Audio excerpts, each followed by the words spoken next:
instância conectora de atividades, potencializando o alcance dessas atividades, do que como uma instância prescritora do que deve ou não deve ser feito. Eu queria chamar a atenção para a questão da acreditação, que é importante. Ontem eu estive com um grupo de jovens excepcionais aqui dessa universidade, que a gente chama de organismos vivos e pouco reconhecidos e institucionalizados, que são as empresas júniores da universidade. E eles fazem uma atividade que, engraçado, né? Tipicamente é de extensão, porque eles encontram a sociedade o tempo inteiro. Eles prestam serviços, projetos, e é muito curioso que há uma desigualdade muito grande. Conversando com a maior empresa júnior, que é a Fluxo, eles têm um diretor de extensão na unidade que é favorável e ajuda na acreditação. Já a turma do CCMN tem problemas com a Xisto. Então, assim, não existe uma institucionalização nesse caso específico, e aí eu acho que a gente precisa reconhecer esses organismos vivos. Só estou dando um exemplo para mostrar que a gente ainda precisa trabalhar bastante para o reconhecimento desse aspecto aqui na universidade. Um outro aspecto tem a ver com a minha experiência pessoal no ano passado, é um pouco inovadora, e eu sofri um pouquinho, mas, por outro lado, foi muito legal, que foi um curso de extensão à distância que eu ofereci. Então, nesse sentido, eu casei a extensão com a educação à distância. E eu tive, assim, um super resultado, conectando gente do Brasil inteiro nos hangouts.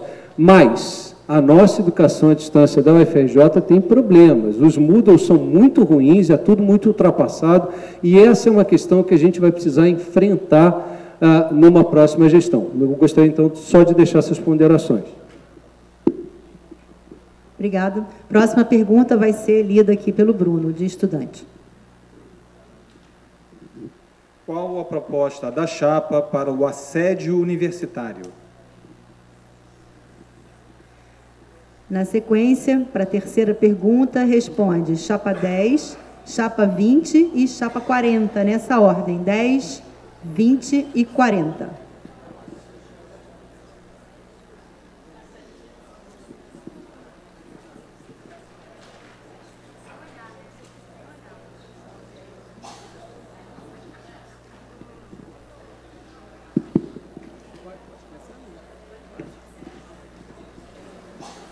Muito obrigada pela pergunta, que é fundamental.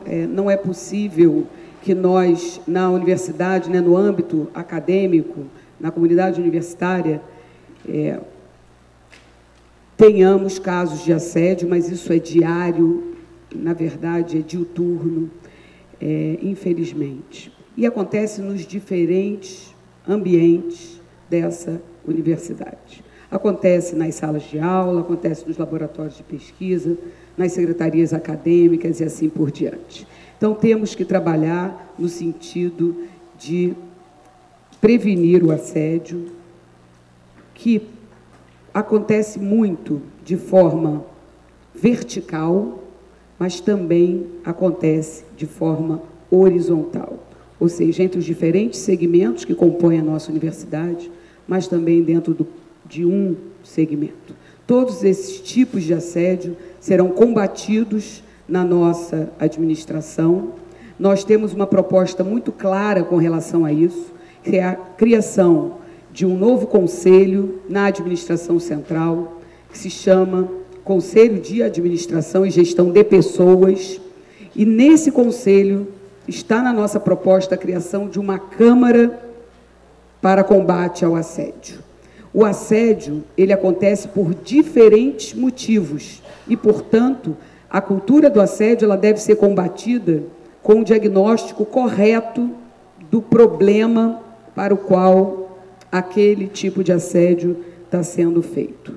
Infelizmente, eu não tenho muito tempo mais para discutir essa questão, que é muito importante, uma das prioridades, porque não se pode falar em universidade acolhedora, que nós vamos resgatar o sentimento de pertencimento, se no nosso dia a dia a gente lida com a questão do assédio. É muito ruim o que nós temos descoberto, nas visitas às diferentes unidades e os diferentes campi, e eu vou falar agora especificamente do assédio com relação à categoria de servidores técnico-administrativos, que não é corretamente dimensionada na nossa universidade. Não havendo dimensionamento, há muita sobrecarga sobre alguns servidores técnico-administrativos. Essa sobrecarga é deletéria e, pior do que isso, nós descobrimos que há concursos sendo feitos e as pessoas, ao assumir os cargos, passam a saber, ainda durante o estágio probatório, enquanto estão assumindo esse cargo, que foram contratadas para uma outra função. Ou seja, o desvio de função é uma coisa que não vai acontecer, a gente vai trabalhar contra isso, porque isso também promove assédio. Concluindo. Concluindo, para isso nós vamos criar uma comissão de alocação de vaga de servidores técnico-administrativos. Concluindo. E descentralizar os concursos para diminuir o assédio nesse segmento. E há outras propostas para os outros segmentos que eu não tenho tempo de falar. Próxima resposta, então, é 20 e depois 40.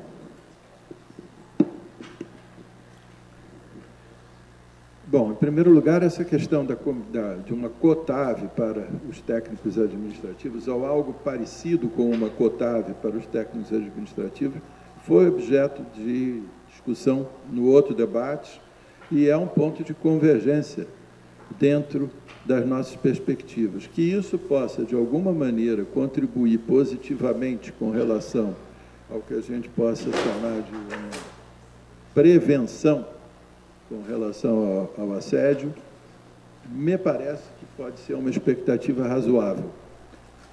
O outro ponto é, o assédio, ele precisa, de alguma maneira, ter consequências. Se ele é uma prática indesejável e ele é uma prática que a gente quer evitar, mas se essa prática indesejável e que quer ser evitada ocorre, é preciso que tenha alguma consequência.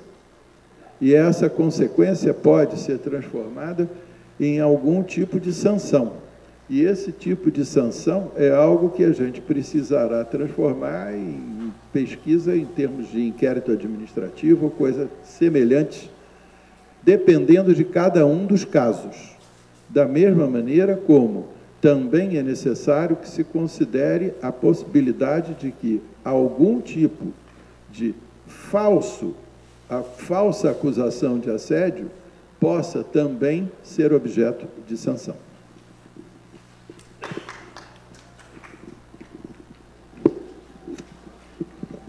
Olha, gente, eu acho que há consenso aqui que isso é inadmissível, né? O assédio e o combate às opressões, nos seus mais diversas manifestações, tem que ser muito dura dentro dessa universidade. Isso não tem cabimento e, realmente, uma vez constatado, uma vez comprovado, com todos os direitos, né, a defesa democrática, isso tem que ser punido. Não tem outra maneira de atacar este problema. A professora Maria Fernanda vai completar.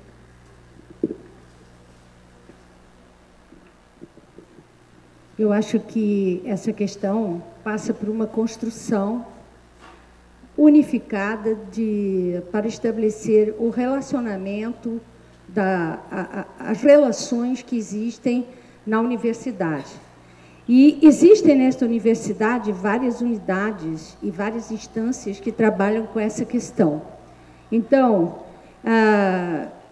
trabalhar com as unidades que desenvolvem estudos acadêmicos sobre essas questões, como é o exemplo da Escola de Serviço Social, o NUBEA, o Instituto de Psicologia, o Núcleo de Direitos Humanos, e associar isso também aos grandes movimentos de defesa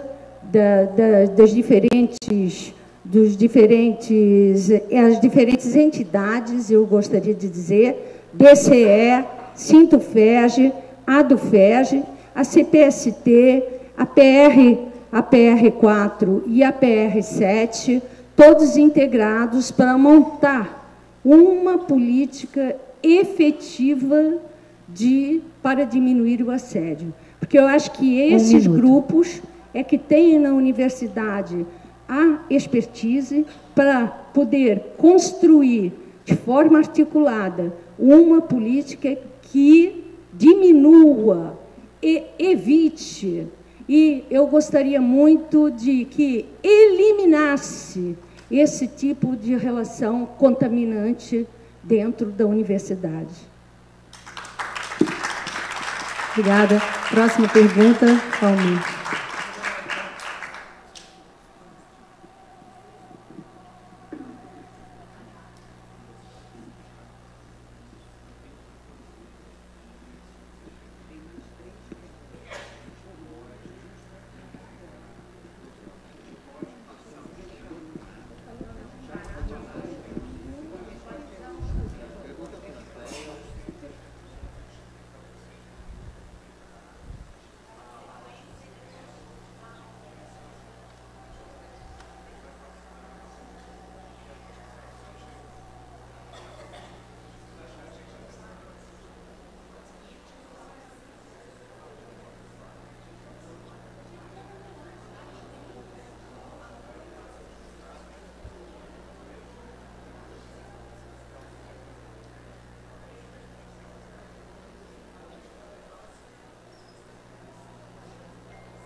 Olha só, gente, desculpa aí, a gente já fez a paradinha aqui, a mesa está considerando aqui, nós fizemos uma proposta aos candidatos e tem acordo, a gente quer saber se a plateia tem acordo.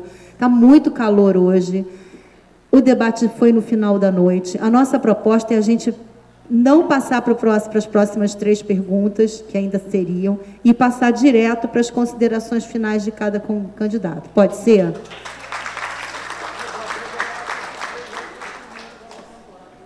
Então, pronto. Então, a gente vai passar, antes de passar para as considerações finais, eu queria fazer novamente um agradecimento muito especial à DIRAC e aos colegas Rafael Mata e Leonardo Barros, que estão aqui fazendo a tradução em Libras, estão com a roupa molhada. Acho que merecem mesmo muitas palmas, muito obrigada. E queria também fazer um agradecimento muito especial à decania do CFCH, professor Marcelo Correia Castro, professor Vantuil, né, que nos ajudaram aqui nessa organização. E aí, então, passar, então, para as considerações finais da chapa. Só um minutinho. Olha só, você não... Oi, é que eu preciso... A sequência, né, para a gente fazer essa... Muito coincidentemente, na próxima pergunta, a gente teria uma sequência que era 20, 40 e 10. E é justamente a sequência final que a gente teria naquele combinado, né, da inversão aí. Então, a gente vai fazer nessa sequência as considerações finais, 20, 40 e 10. Aí, cada chapa, então, teria 5 minutos... Tá? Para a gente encerrar. Então, muito obrigada novamente, parabenizar as 3 chapas pelo debate, agradecer, né, em nome da comunidade universitária e passar, então, para as 3 chapas, iniciando com a chapa 20. O microfone, por favor. Obrigada. Professor, só desculpa, o senhor quer que avise com 3 minutos também ou só com 1 minuto? Com 3 e com 1, ok. Bom, gente, eu confesso que estou quase exausto, mas eu acho que quase todo mundo que está nessa mesa também está. Então, eu vou buscar colocar aqui como que eu percebi, como que eu estou percebendo as coisas. E uma coisa que eu falei na consideração final do primeiro debate, eu vou repetir aqui. Eu lamento que esse debate tenha esse formato. Eu acho que esse debate deveria ter perguntas cruzadas entre as chapas. Porque, da forma como ele está apresentado, rigorosamente, no meu entendimento, não se trata de um debate.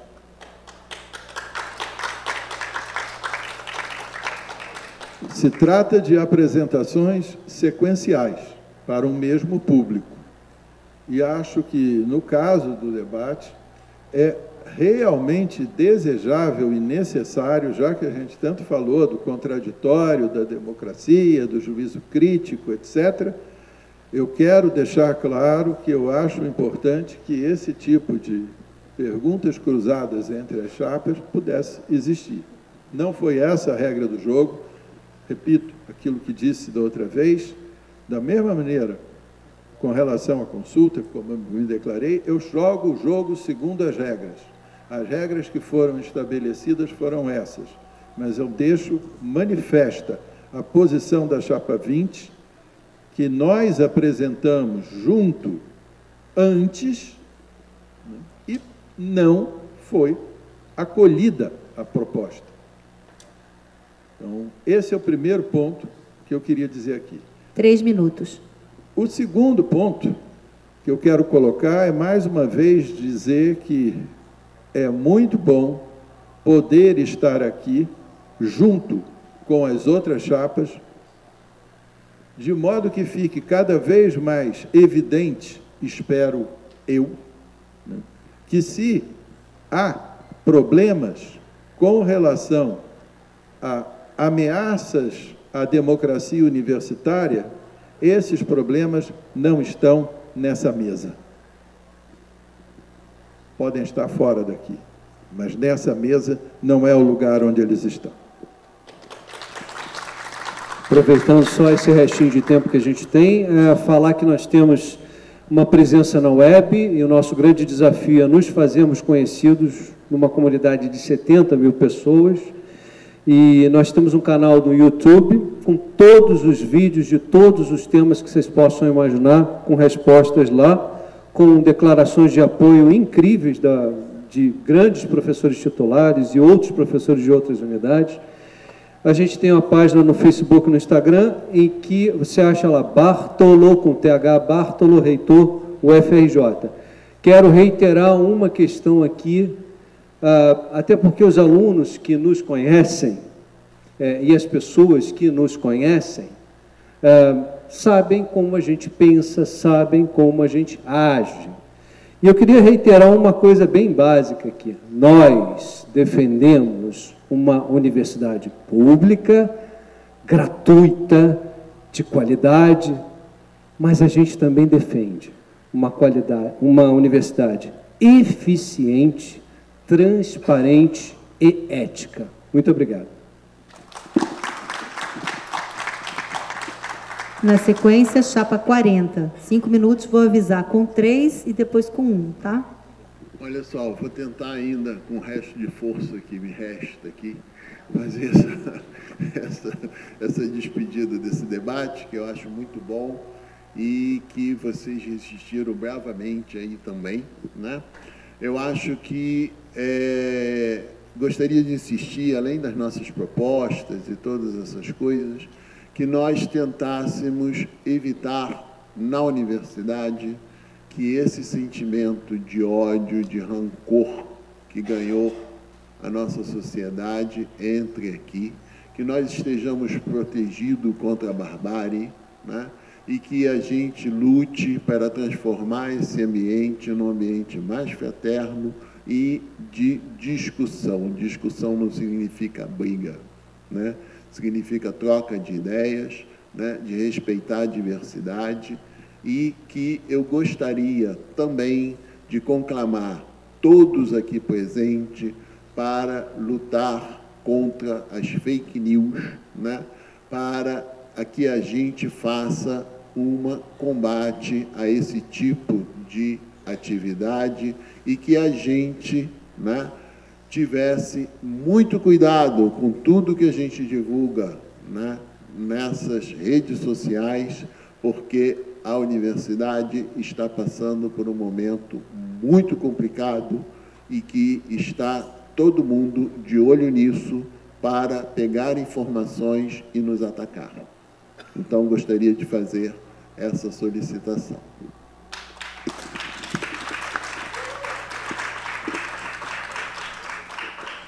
Eu convoco a todos para analisarem com cuidado as nossas propostas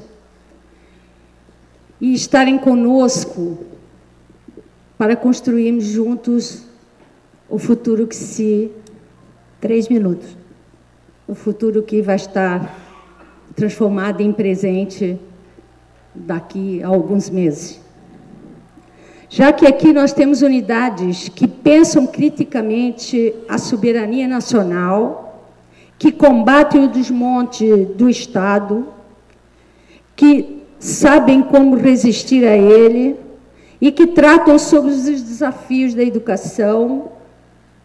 E, além disso, ainda, as pessoas que estão aqui também discutem as questões econômicas contemporâneas, a subjetividade humana, e que têm um expertise instalado para resolver questões em relação às políticas públicas e à gestão.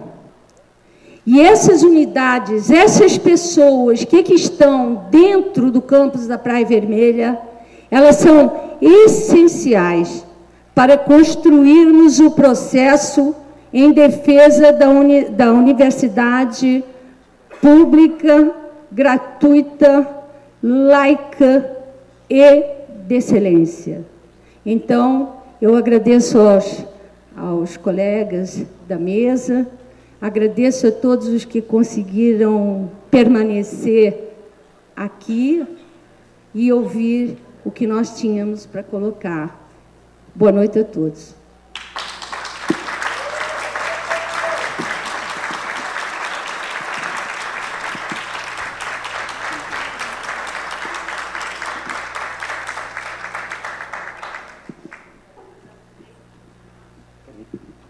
Bom, primeiro eu queria agradecer a todos por ainda estarem aqui. Queria agradecer ao Oscar, Maria Fernanda, João, Bártolo, minha reitora, por estarem aqui ainda. Tá? O debate foi bom. A universidade, eu acho que foi enfatizado aqui, tem sido atacada. Tem sido atacada na redução do seu orçamento, tem sido atacada também na colocação de ideias. Tá? O que nós tivemos aqui durante o período eleitoral não foi normal. Mas existem coisas que aconteceram aqui durante o período eleitoral muito bonitas, que foi imediatamente a solidariedade de todas as escolas de direito que colocaram a faixa fascismo não. Tá? Isso é fundamental. E só uma universidade pode fazer. Só uma universidade pode dizer que pensar é liberdade de todos. Então, essa é uma primeira coisa, nós estamos sob ataque. Agora, estar sob ataque não significa que nós não podemos fazer autocrítica. Nós temos que fazer a autocrítica. Nós temos que olhar como os recursos nesta universidade foram utilizados ao longo dos anos. E nós temos que fazer melhor. Nós não podemos seguir o mesmismo. Nós temos que fazer melhor, porque nós somos melhores. E por isso, nós nos propomos como a chapa que vai mudar. E nós vamos começar com um compromisso, e é o compromisso com os nossos colegiados superiores. Por conta da discussão do debate passado, eu olhei todas as atas, mas todas as pautas eu olhei, as atas eu li 2, todas as atas do Consune dos últimos 8 meses. A pauta do Consune está vazia. Nós temos que voltar a pautar o Consune, para juntos mudarmos esta universidade para uma universidade diferente e fazer a primeira reitora desta universidade. Obrigada, Fred.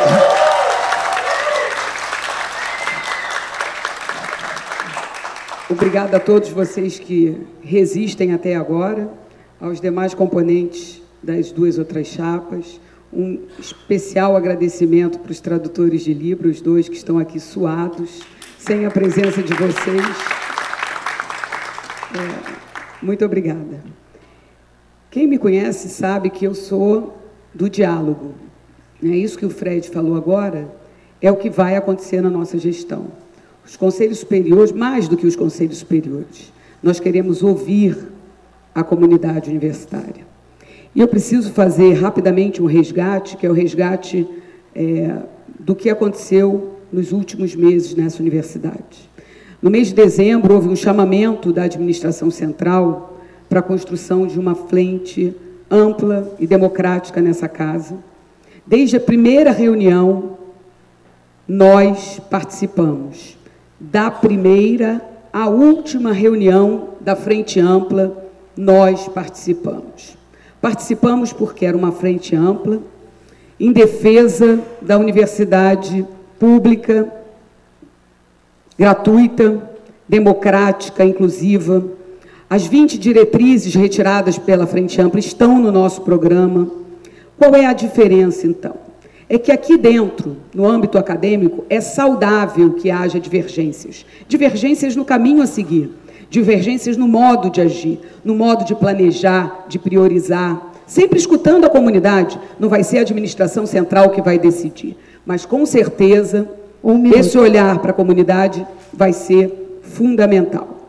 Então, nós viemos com uma proposta de maior diálogo, e eu tenho a honra com a comunidade acadêmica, e eu tenho a honra de dizer aqui que sou um exemplo do que a Universidade Federal do Rio de Janeiro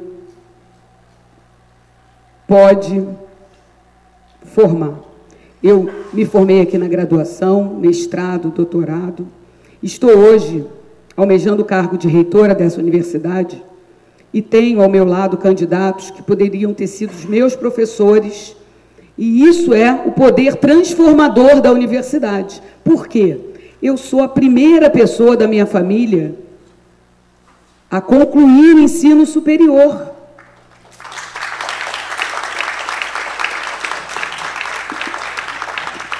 A primeira pessoa a concluir o ensino superior, porque eu tive acesso ao ensino superior público, gratuito e de qualidade. A qualidade que me garantiu chegar até aqui com pós-doutoramento e está em pé de igualdade com os meus professores. O meu sonho é que eu viva para ver um de vocês, estudantes, aqui, concorrendo à reitoria daqui a alguns anos.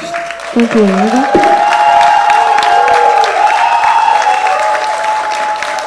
A comissão coordenadora da pesquisa agradece mais uma vez as 3 chapas pelo esforço aí, mesmo no calor, né, da gente ficar, né, tendo fazer o debate. Também agradece ao público que ficou aqui até o final. Bravo público, bravos candidatos.